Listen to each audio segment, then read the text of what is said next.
అందరికి నమస్కారం అండి. ఒక 2 రోజుల క్రితం గుంటూరు ఎంపీ పెమ్మసాని చంద్రశేఖర్ ఈవీఎం స్థాపన చేసి గెలిచిన వ్యక్తి పెమ్మసాని చంద్రశేఖర్. ఇతను మొన్న 2 రోజుల క్రితం మీటింగ్‌లో మాజీ ముఖ్యమంత్రి వర్యులు, మా ప్రియతమ నాయకుడు వైఎస్ జగన్మోహన్ రెడ్డి గారి గురించి కొంచెం ఒక మాట మాట్లాడుతున్నాడు ఆయన. ఏంటంటే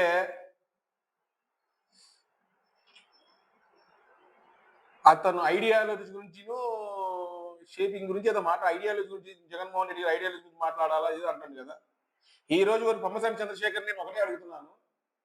నువ్వు ఎంపీ కదా, మీటింగ్ లో కూడా అంటున్నావు నారా చంద్రబాబు నాయుడు ప్రపంచ ఖ్యాతి ఆత్మగౌరవం ఇది, తెలుగు జాతి ఆత్మగౌరవాన్ని కాపాడాడు అంటున్నాడు కదా. తెలుగు జాతి ఆత్మ గౌరవాన్ని తాకట్టు పెట్టిన మొదటి వ్యక్తి ఎవడని ఉన్నారంటే నీ వెన్నుపోటు ముఖ్యమంత్రి నారా చంద్రబాబు నాయుడు. గుర్తుపెట్టుకో పెమ్మసాని. ఇప్పుడు నేను నీకు డైరెక్ట్ నేనే నేను అడుగుతున్న ప్రశ్నలు నా సమాధానం చెప్పు. కాంగ్రెస్ గవర్నమెంట్ లో నీ యొక్క ముఖ్యమంత్రి అర్ధరాత్రి పూట చిదంబరం కాళ్ళు పట్టుకోవడానికి చీకట్లో రాజకీయం చేసిన వ్యక్తి ఎవరు ఉన్నారంటే నారా చంద్రబాబు నాయుడు. అప్పుడు తెలుగు జాతికి తాకట్టు పెట్టలేదా? తెలుగు జాతి ఆత్మగౌరవం నీకు పోలేదా? మొన్న రాష్ట్రం ఉమ్మడి రాష్ట్రంగా ఉన్నప్పుడు, సమైక్యాంధ్ర అన్నప్పుడు మన తెలుగు జాతిని తాకట్టు పెట్టింది చంద్రబాబు నాయుడు కాదా పెమ్మసాని? నువ్వు అనుకుంటున్నావు ఇటు పక్కనేమో సమైక్యాంధ్ర అంటూ అటు పక్కన వెళ్ళి ప్యాకేజీ మాట్లాడిన వ్యక్తి ఎవరైనా ఉన్నారంటే అది నారా చంద్రబాబు నాయుడు గారు.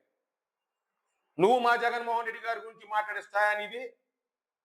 ఈ రోజు కూడా నీ యొక్క ప్రభుత్వంలో జగన్మోహన్ రెడ్డి చేస్తున్న అభివృద్ధి పనులు మీరు చేసుకున్నట్టు చెప్పుకునే దద్దమ్మ ప్రభుత్వం ఏదో ఉందంటే అది కూటమి ప్రభుత్వం. నీ ప్రభుత్వంలో నువ్వు చేసిన అభివృద్ధి ఏమిటి? నువ్వు బయటకు వచ్చి చెప్పు, మాట్లాడు. నువ్వు ఐడియాలజీ గురించి చెప్తున్నావు కదా. జగన్మోహన్ రెడ్డి చేసిన ప్రతి అభివృద్ధి ఐడియాలజీయే. గాంధీ తీసుకొచ్చిన స్వరాజ్యాన్ని, గ్రామ స్వరాజ్యాన్ని జగన్మోహన్ రెడ్డి తెచ్చాడు. ఈరోజు సచివాలయాలు నడుస్తున్నాయి. ఆరోగ్యశ్రీ, అమ్మఒడి, మీరు తల్లి దీవెనని పెట్టుకున్నారు. మీరు చేసేది ఎవరి అభివృద్ధి? జగన్మోహన్ రెడ్డి. మీరు చేసిన అభివృద్ధి ఏంటి? రాసలీలలు. చెప్తున్నా, రాసుకో చంద్రశేఖర్. రాసలీలలు, గంజాయి బ్యాచ్, పుట్టా మహేష్ ఎంపీ, ఏలూరు ఎంపీ, పేకాట శిబిరాలు ఎంపీ, ఇంకో ఎంపీ కూడా ఉన్నాడు. చెప్తున్నాను.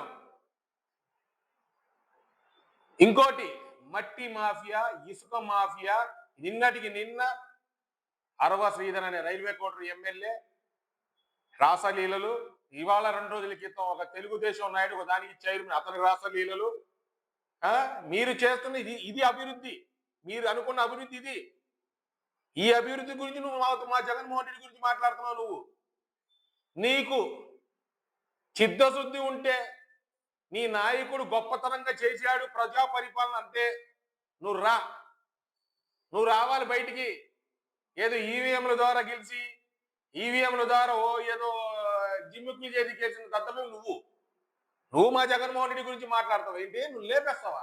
అనుకుంటే లేపేస్తావా? అరే బాబు ఎంపీ గారు, నువ్వు అనుకుంటావేమో, మేము డిసైడ్ అయిపోతాం. నువ్వు అనుకున్న తర్వాతేమో మేము డిసైడ్గానే ఉన్నాం. నువ్వు అనుకోవద్దు.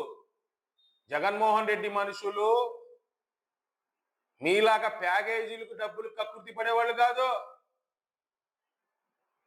దేనికైనా డిసైడే. మీరు ఇంతమందిని అరెస్ట్ చేసినా, ఇంతమంది భయపెట్టినా నా గడ్డం మీద ఎంట్రుకు కూడా ఊరట్లే ఎవడికి కూడా. మీరు మమ్మల్ని బెదిరిస్తున్నారా ఏంటి? మా జగన్మోహన్ రెడ్డి గారిని 40% ఓట్ షేర్ ఉన్న నాయకుడు అతను. 132 కోట్ల మంది అభిమాన నాయకుడు అతను. అతని గురించి నువ్వు చులకనగా మాట్లాడుతున్నావు.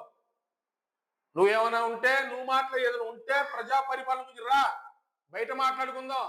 నీ నాయకుడు చేసిన అభివృద్ధి ఏంటో, మా నాయకుడు చేసిన అభివృద్ధి ఏంటో అంతవరకే. కానీ మా నాయకుడి గురించి మాట్లాడే హక్కు కానీ అర్హత కానీ నీకైతే లేదు. మా నాయకుడి కానీ మాకైతే సంస్కారం ఉంది, నీకు ఆ సంస్కారం కూడా లేదు. మళ్ళీ నువ్వు అమెరికాలో ఏం చేసావో, ఎవడి కొంపలు దోచుకున్నావో నాకైతే తెలియదు. కానీ ఎన్ని కోట్లు సంపాదించావో, ఎవడి కొంపలు దోచుకుని సంపాదించావో మాకైతే తెలియదు. నువ్వు చేసిన ఏంటి? గుంటూరుకు వచ్చాడు మా జగన్మోహన్ రెడ్డి గారు, పారిపోయావే. నిజంగా నువ్వు నిజాయితీ పడేది నువ్వు పెట్టాలి కదా. మరి మా నాయకుడు వచ్చాడు, మిర్చి ఆటలకు అన్ని చోట్లకు వచ్చాడు, నువ్వు రాలేదే. నీకు దమ్ముందా? నీ దమ్ము లేనప్పుడు ఎందుకు మా నాయకుడి గురించి మాట్లాడుతున్నావు? తెలుగు జాతిని కాపాడిన వ్యక్తి చంద్రబాబు నాయుడు. తెలుగు జాతిని ప్రపంచంలో తాకట్టు పెట్టిన ఏకైక వ్యక్తి చంద్రబాబు నాయుడు. గుర్తుందా మీకు? మీరు మా నాయకుడి గురించా? మా నాయకుడు ఇప్పుడు చెప్తున్నా, 76 సంవత్సరాల వయసు, 40 సంవత్సరాల ఇండస్ట్రీ, 4 సార్లు ముఖ్యమంత్రి, 52 సంవత్సరాల కుర్రోడితో ఉచ్చపోసుకుంటున్నాడు. నువ్వు ఒక ముఖ్యమంత్రివి, నీ నాయకుడు ఒక ముఖ్యమంత్రి, నువ్వు ఒక మినిస్టర్వి, నువ్వు ఒక ఎంపీవి. నువ్వు మా నాయకుడి గురించి మాట్లాడతావా? ఈ రోజు ఒకటే చెప్తున్నా, వైఎస్ఆర్ కాంగ్రెస్ పార్టీ అంటే ప్రజల గుండె చప్పుడు. జగన్మోహన్ రెడ్డి గారంటే ప్రజలకు ఆరాధ్య దేవుడు. అంతవరకు గుర్తుపెట్టుకోండి. జగన్మోహన్ రెడ్డి గారికి జోలుకు కానీ, జగన్మోహన్ రెడ్డి గారి గురించి కానీ, జగన్మోహన్ రెడ్డి గారి కుటుంబ సభ్యుల గురించి కానీ, జగన్మోహన్ రెడ్డి యొక్క పార్టీ నాయకుల గురించి కానీ మాట్లాడితే నువ్వు అన్నా చూసా, తాట తీసి ఎండార్పం. తెలిసిపోయిందిగా రమేశాని. ఇక నీకే చెప్తున్నా, నువ్వు దమ్ముంటే ఎదుర్కో. మేము మాట్లాడింది సమాధానం చెప్పు నువ్వు.